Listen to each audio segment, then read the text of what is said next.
आज के ज्योतिषी का सच। आइए कैसे मैं आपको बताती हूँ कैसे आज के ज्योतिषी लोग ज्योतिष विद्या को व्यापार बना लिए हैं। यहाँ मेरा किसी भी ज्योतिषी को चैलेंज करना या उनकी भावनाओं को, उनके विद्या को चैलेंज करने का मेरा कोई मकसद नहीं है। उनको ठेस पहुँचाने का मेरा कोई मकसद नहीं है। ज्योतिष विद्या और तंत्र विद्या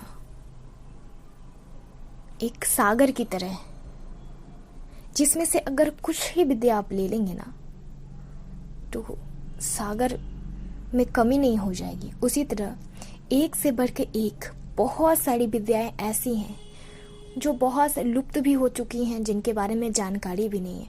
कुछ ऐसे साधु महात्मा हैं, हिमालय में जो तपस्या करते रहते हैं, उनके पास कुछ अनमोल विद्याएं हैं जो हमें जानकारी नहीं है। बहुत लोग कुछ थोड़ी बहुत विद्या जान जाते हैं, उसमें ईगो करने लगते हैं। नहीं, अपने वक्त पे, अपने विद्या पे कभी ईगो मत करो। ना ही वक्त किसी का हुआ है, ना ही विद्या किसी की हुई है। अथाह विद्या है जो पूरी जिंदगी तुम्हारी कम पड़ जाएगी। विभिन्न तरह की विद्याएं, तुम जितना सीखते जाओगे, सीखते जाओ। यहाँ विद्याओं की कमी नहीं है, कमी ही नहीं है। बहुत तरह के, ज्योतिष विद्या हो, तंत्र विद्या हो, बहुत सारी विद्याएं हैं। मैं उतना यहाँ नहीं बता सकती, पर आप उनका यूज कर सकते हैं। और पता है, साधु महात्मा हर विद्या लोगों को नहीं बताते हैं और लुप्त नहीं हुई है। बहुत सारी विद्याएं जो लोग सोचते हैं लुप्त हो गई, लुप्त नहीं हुई है। आज भी कहीं ना कहीं ऋषि मुनि के पास है, संग्रहित है, पर वो लोग नहीं बताते, क्योंकि आज कलयुग में लोग स्वार्थी हो गए हैं। अपने स्वार्थ के लिए किसी का भी नुकसान पहुंचा सकते हैं, इसलिए लोग उन विद्याओं को छुपा के रखे हैं। पहले जो है, क्या ये सारी विद्या जो आप जान रहे वो पहले नहीं थी, पर फर्क इतना है कि वो लुप्त हो चुकी थी और धीरे धीरे लोगों को जानकारी हो रही है फिर से। तो लोग सोचते हैं कि नई विद्या, नहीं, वही विद्या है। और इसलिए लोग नहीं देते हैं कि दूसरों की जान पे ना बनाए, लोग गलत इस्तेमाल ना करने लगे इन अच्छी अच्छी विद्याओं का। इसलिए लोग नहीं देते और छुपा के रखते हैं। उनके पास विद्या आ जाती है ना, बहुत ऐसे लोग होते हैं जो उनका प्रदर्शन करने लगते हैं, जबकि विद्याओं का प्रदर्शन करना नहीं होता। भगवान राम के पास बहुत सारी विद्याएं थी, पर वो अपना प्रदर्शन नहीं किया करते थे। जब प्रदर्शन करने का वक्त आया तो उन्होंने प्रदर्शन किया, वो पीछे नहीं हटे। तो जहाँ प्रदर्शन करना है वहाँ करो। पर आज की डेट में सब अपने आप को बेहतर बनाने के लिए और बताने के लिए, मेरे पास ये विद्या है, मेरे पास ये नॉलेज है, मैं किसी से कम नहीं हूँ, है ना। तो एक चीज मैं आज के ज्योतिषी से पूछना चाहूंगी। लोग कहते हैं तुम्हारे ऊपर शनि ग्रह है, तुम मांगलिक हो, तुम मर जाओगे, तुम्हारा एक्सीडेंट हो जाएगा, तुम्हारे ऊपर राहु केतु है। तो फिर आज जो कोरोना काल में इतने सारे लोग मरे, क्या सबों पे ग्रहों का ही असर था? क्या सभी लोग मांगलिक ही थे? बहुत की वाइफ डेथ कर गई, बहुत के हस्बैंड डेथ कर गए शादी करने के 1 साल 2 साल बाद ही इस कोरोना काल में। तो क्या वो मांगलिक ग्रह के कारण मर गए, या राहु केतु, या कुछ भी नहीं? जिनको जिस विधि मरना हो तो वैसे ही मरते हैं। तो प्लीज़ किसी पे ब्लेम गेम आप ना खेलें। पहले इन सारे ग्रहों को काटने के लिए, असर को कट करने के लिए कोई विद्या नहीं थी। जड़ी बूटी, फल, सब्जी, इन सब से किया जाता था, मंत्रों के द्वारा किया जाता था, ध्यान के द्वारा किया जाता था। अपने सारे 7 चक्रा को एक लाइन में किया जाता था। ये 7 चक्रा ही तो आपके ग्रह हैं। अगर उन्हें ठीक कर लिया तो सब ठीक हो गया। क्या लोग पहले बहुत सारे पत्थर पहनते थे? नहीं, लोग पूजा करते थे, मंत्रों का उच्चारण करते थे, ध्यान करते थे, उसी से सारे ग्रह बैलेंस हो जाते थे। ज्योतिषी आपके दिमाग को कंट्रोल कैसे करते हैं, अपने इशारे पे कैसे नचाते हैं, आइए मैं आपको बताती हूँ और जानते हैं कैसे। तो अगर कोई ग्रह हुआ ना, तो अगर मान लीजिए आपको डर लग रहा है भूत प्रेत से, मान लो किसी इंसान को, वो कहता है मेरे घर में तो भूत प्रेत है ना। ये नहीं कहती हूँ कि नहीं होंगे, जहाँ पॉजिटिव एनर्जी है वहाँ नेगेटिव एनर्जी भी होते हैं, लेकिन कह दिया आपने, अब आपके अंदर डर है। अब उसे क्या करते हैं सामने वाले, जिनके पास आप गए हैं, झाड़ फूक करने वाले हों या फिर जोशी हों या कोई भी हो, कहेंगे हाँ सही में लगता है किसी ने कुछ कर दिया है मेरे घर। आपके इस बात को वो कैच करेंगे और पता है आपको डराने लगेंगे, आपके डर को और बढ़ाने लगेंगे। और आपके जब डर को ये बढ़ाते हैं तो इनके फायदे होने लगते हैं, राइट। जिसकी छोटे से विधि विधान से, छोटे से मंत्र के उच्चारण से सब कुछ सही हो जाता है, वहीं ये जोशी आपके लाखों रुपए खर्च करवा देते हैं, राइट।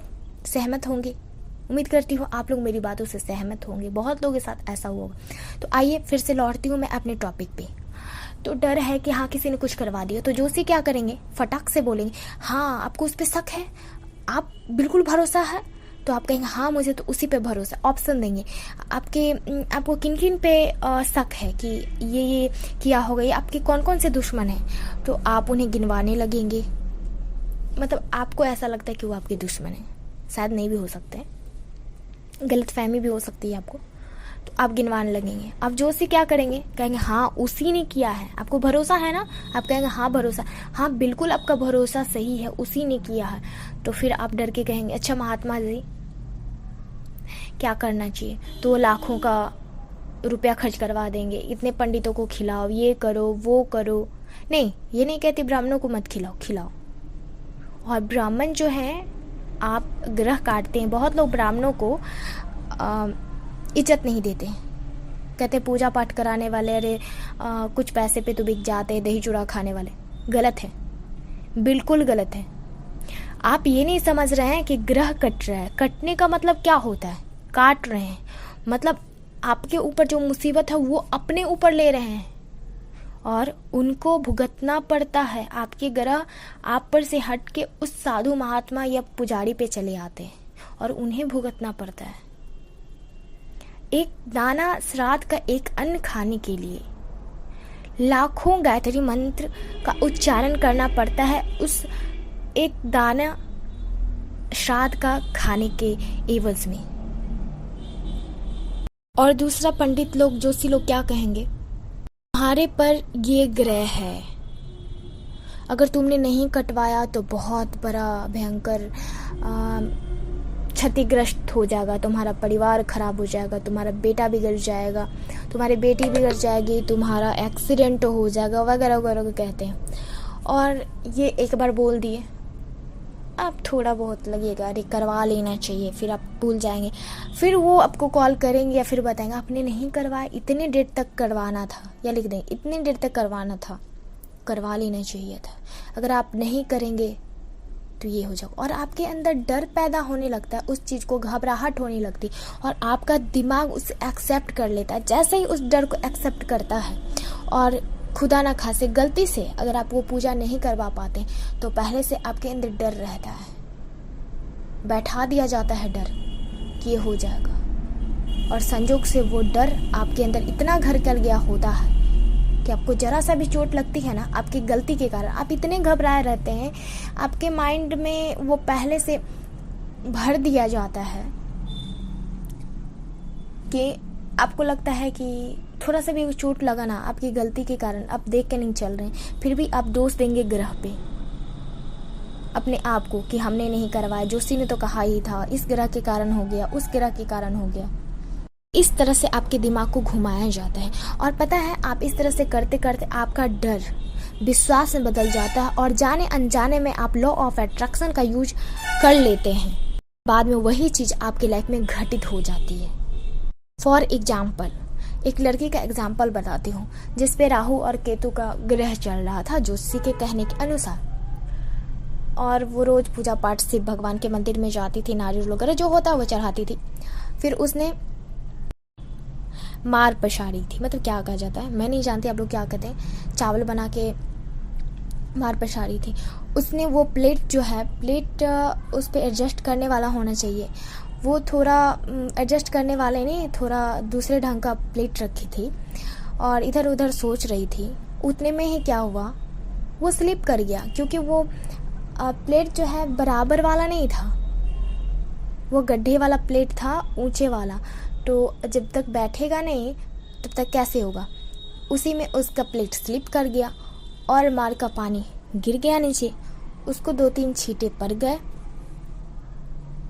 और इसी तरह उसने कढ़ाई में तेल दिए और ढंग से साइड से कुछ तल रही थी, साइड से डालना चाहिए, उसने वो नहीं डाला, ऊपर से डाल दिया। उसका छींटा, तेल का छींटा उसके बॉडी पे 1-2 जगह आ गया। तो उसके परिवार वाले दिल पीटने लगे और कहने लगे, हाय राम, मैंने कहा था ना इस पे राहु केतु का ग्रह है, मैंने कहा था ना, मैं तो सही ही कर रहा था, मैं तो सही कर रही थी, पर बाप रे बाप क्या लिखा हुआ नहीं लिखा, राहु केतु का ग्रह था इसीलिए इसको ऐसे हो गया। और मैं वहीं थी, मुझे इतनी हंसी आ रही थी, इतनी हंसी आ रही थी, मेरी तो हंसी ही नहीं रुक रही थी। पता है क्यों? क्योंकि उन लोगों ने गलती की थी, ढंग से प्लेट नहीं रखे थे और ढंग से दे नहीं रहे थे। और उन्होंने दोस्त किसे दे दिया? ग्रह को तो नहीं। तो यही होता है। तो चलती हूँ तो ओके, चलिए मैं मिलती हूँ आप सभी से अपने नेक्स्ट वीडियो में। तब तक के लिए बाय, टेक केयर।